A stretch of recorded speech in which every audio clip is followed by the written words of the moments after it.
New Icy Hot. Nighttime recovery. Relieves pain at nighttime while your body recovers. Icy Hot. You're so back. This Steve Jones Show podcast is now loading. The Steve Jones Show podcast is presented by Sunbury Motor Company, Purdy Insurance, and Brewers Outlet.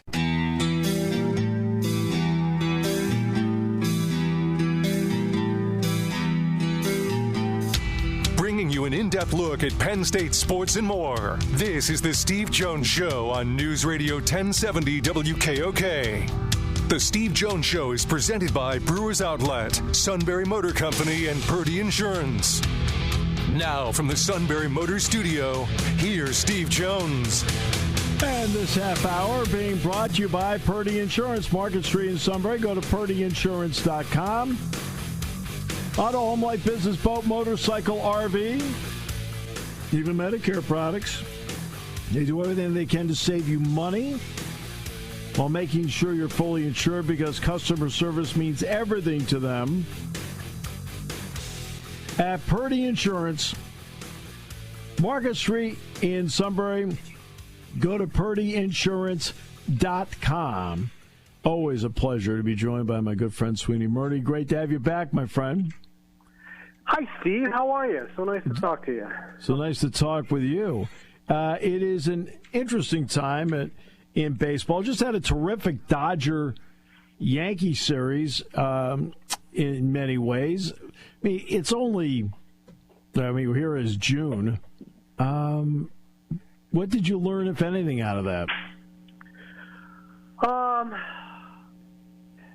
Good question. I think what I learned was that, well, one of the things I learned, right, is that we have not been overhyping Ohtani and Judge.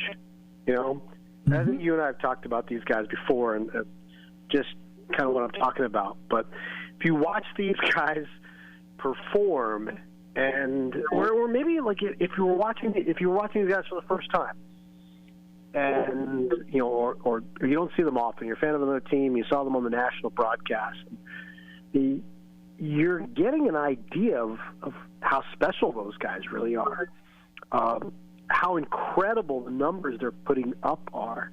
You know, when you start putting up lists of people that these guys compare to statistically, and some of the photos next to those names are in black and white, you understand that we're not overhyping what these guys are, how impressive they're doing what they're doing. I think now in doing so, when we make those comparisons, a lot of time it's always, oh, well, those guys were better. You know, these guys are still right in the prime of their careers. You know, we're so early in a snapshot of what these guys are that it's really hard to see where the final numbers stack up when they're done. Now, we know the way the game is played that, Shohei Ohtani isn't going to end up with 200 wins and 600 homers or something like that.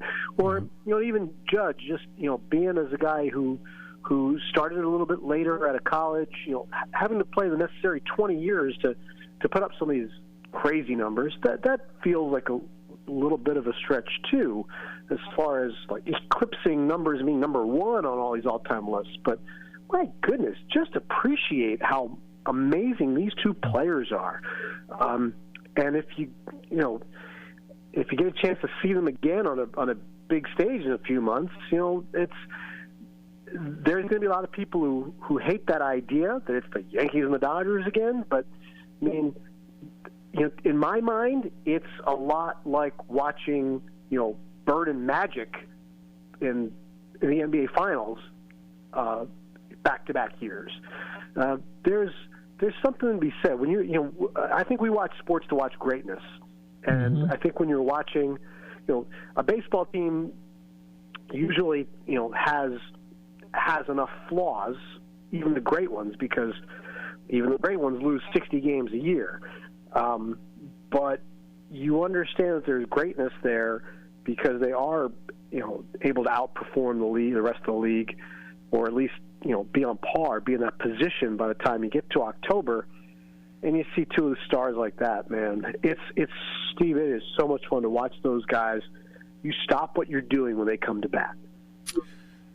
We know Judge hits with power, and he's usually hit for good average. I mean, always has. But what has allowed him to become a better hitter where now the average is exceptional? Kind of constantly working at this. I mean, he still carries a reminder in his phone of his batting average from 2016.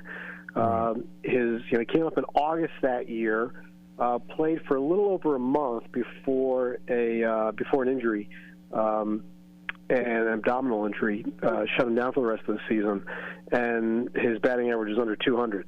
Like, it's been kind of a motivating factor for him for a long time. But I think a lot of understanding the swing and the strike zone, it just gets deeper. I mean, when you get that much into it, you're a student of this. And it's a really good point, Steve, about like what the high batting average means in an era when we kind of discount batting average as a singular number. We want the overall picture. Batting average doesn't tell you a whole lot. If it did, you might think Luis Suarez is a better hitter than Shohei Ohtani. But clearly not the case. You take a whole picture of on-base percentage, a slugging percentage, and the damage. The damage that can be done through the course of all your at-bats. What Judge is doing is pretty magnificent. I don't know where he ends up. I think it's pretty clear that he doesn't hit 400 because nobody does it. It's too difficult. It's just impossible to do that wearing down over the course of a long season. What you're doing faces, but if you look at how many different pitchers he faces a night, that is a big part of this compared to the number of pitchers that Ted Williams faced when he hit 406 in 1941. How many times did he face a pitcher 4 times in a game? How many different pitchers were in the league back then? That's a much different number for Aaron Judge, and that goes to the number of home runs that he hits too. So you can use that kind of viewpoint to marvel at both batting average and the power.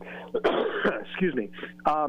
I think the other thing about that is if you look at the overall batting average in the league compared to what it was, I mean, even just when we were younger watching the game, batting average has gone completely down, and here's a guy who's, if he's still hitting over 350 in a couple of weeks, it's going to be amazing. So that's kind of a number. 350 is probably the number I'm kind of interested to see if he can flirt with, because a lot of these guys first half of the season will be, you'll have guys who hit 400 into June, but you usually end up seeing guys settle into the 330s, 340s in a great year. If Judge can be in that 350, 360 range, well, I was perusing the Yankees single-season batting average leaders earlier this week just to kind of get a little perspective on what I'm looking at, what a number would look like. Let's say if you finished at 370. If the top 10 or top 15 batting averages in Yankees history are all littered with Ruth and Gehrig. Ruth hit 393 one year. Hit 370 multiple times, and Gehrig was the same thing. But the number of people who've hit over 350 in a Yankee uniform, it's Mickey Mantle, Don Mattingly. Beyond that, and if you look at the eras, then you're talking about post 1947, post integration, expansion, all these other things. You're bringing a larger pool of people into the game. Derek Jeter had 349 one year, and that was the closest he got to 350. So if Aaron Judge can be in that stratosphere somewhere, even this discussion into even as another discussion where we're talking about Triple Crown as a possibility, because that's where we were in 22 and 24, where he's flirting with this idea of a Triple Crown because his average is so high, and he ends up getting beaten out even in the midst of these amazing seasons. But historical context of how batting average has declined And what he can do by taking, he's not flicking the ball into right field. He's still taking these massive swings and making contact with the ball at a rate that, guys like Rod Carew were doing. Right. How important is it for baseball as a whole to work its way out of the Sacramento and Steinbrenner Field part of it to get the sport more on track, and also so they can open the door for expansion, which would then put it into two new markets in baseball? Yeah, I think expansion is probably something that you're almost inevitably heading toward, as because nobody's really ever shot it down, right? Nobody ever says, no, we're not looking for, we're going to stay right at 30. But you're talking about 15 teams in each league, and the schedule has kind of been shifted around to accommodate that. 16 and 16 seems to make pretty good sense. And if there's enough interest out there, then the expansion will obviously, the talk of it will obviously be ramped up a little bit. But, yeah, I think those markets probably have to settle themselves first to figure out, you know where the A's are going. It's just kind of a, it's just a situation they found themselves in without a stadium ready right now, and what happened in Oakland. So you're parked in Sacramento, you're heading to Vegas. I mean, there's a patch on the uniform that says Las Vegas. That situation is going to be taken care of. The Rays one is, a little bit messier without knowing what that future is. But you probably have to figure out where that's going to go before you start talking about expansion.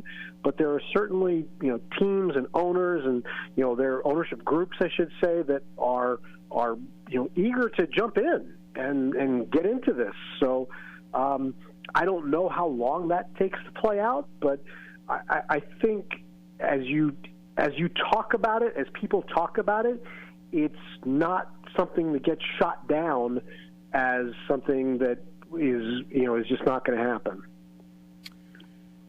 So right now, within the game, analytics has played an important role in some areas.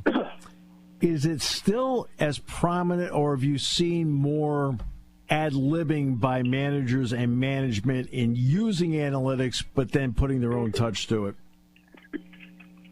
I think, as with anything else, there's probably, the more people you get who understand it or who grew up understanding it, the easier it is for them to kind of toe the line and that you're talking about and have a little bit more feel for how to implement.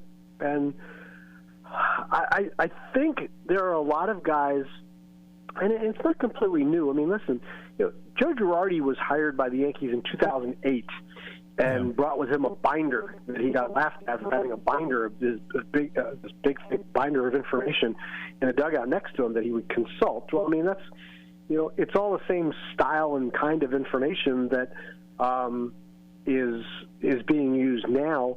But there's a feel that goes with it that, that the managers, if they're doing their job right, they all know what to, how that works. There is a bigger picture in mind of a 6-month season. So you can't just keep running out the same pitchers or the same matchups. Guys are going to, be dinged up a little bit here and there, and you're going to know that, but you're going to not want the other team to know that. So, you can't, if you're leaving a pitcher in too long, and when everybody knows that you should probably take him out and bring in a reliever, well, there's probably a reason for that, And that's the thing that I've always, it's the thing that I think we always tried to do when you're in a clubhouse or a press conference setting after a game. Is we all see the same things. They all see what we see. When they're playing a certain guy more than fans want, or they're making moves that don't make sense from a standpoint, they know all the reasons why it doesn't make sense, but they're still doing it. So there's a reason they're not telling us, right? And I think that's some of the thing that gets a little bit messy with, it's why a lot of it is rooted in analytics, and a lot of it is rooted in just stuff that managers historically don't want to give away about their teams. And I think that's just part of the disconnect sometimes, because it used to be very easy to say, well, this guy's left on left. I know what to do here. Runners at first and second, or runner on third base, infield in. I know what to do that. But it's not as simple as that anymore. There are lots of different factors that teams are paid to win games. They're still trying to win the games.